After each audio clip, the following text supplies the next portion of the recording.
نهاجی نویسه که بوره پارو بکن او جی نویسا فهیم اشکه ده روزنامه ولاد ده نویساندیه. به عرض هجره دسلاتا آکپی و مهپی جی هجیا نتنه هجیا او جید بن کاولان دمان همو کس جاره کدن جدیدن کو بر پرسیارین مزن عردهج اردوغان و باحچلینه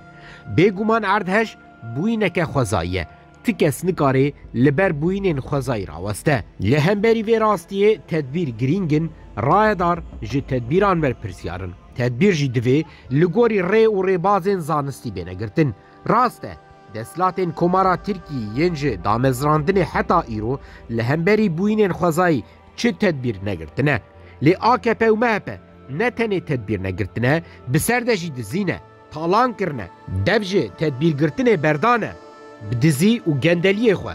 ev xeteriye mezin tirkirine zirarên erdheja şeşê sibatê ji ber vê yekê zêde bûn li hemû cîhanê erdhejên bi vî rengî çêdibin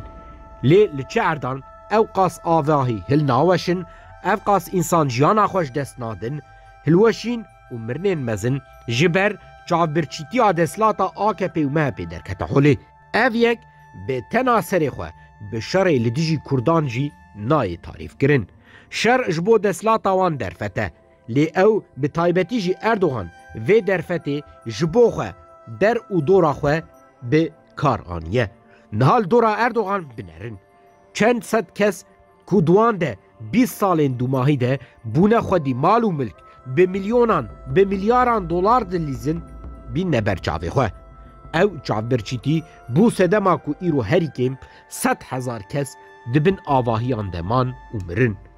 êdî baştir têzanîn Erdogan û Bahçelî di dosê rojên ewlî bi zanebûn rêl ber alîkariyê girtin leşker neçûn hewara însanan saziyên dewletê ji cê xwe nelaptîn niha jî hê dibin avahiyan de însanên ku jiyana xwe ji destane hene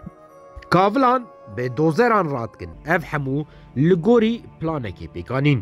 di serî de dîtin ku erdhejeke pir mezin çêbûye û bi alîkariyê nikarin pêşîl êşa gel bigirin plana sergirtinê pêkanîn ango xwestin êşên erdhejê demil dest bidine ji bîrkirin em dizanin ew ê dek û dolaban jî bikar bînin saziyên dewletê leşker û polîs dadgeh û aliyên dewletî hemû dibin kontrola wan de ye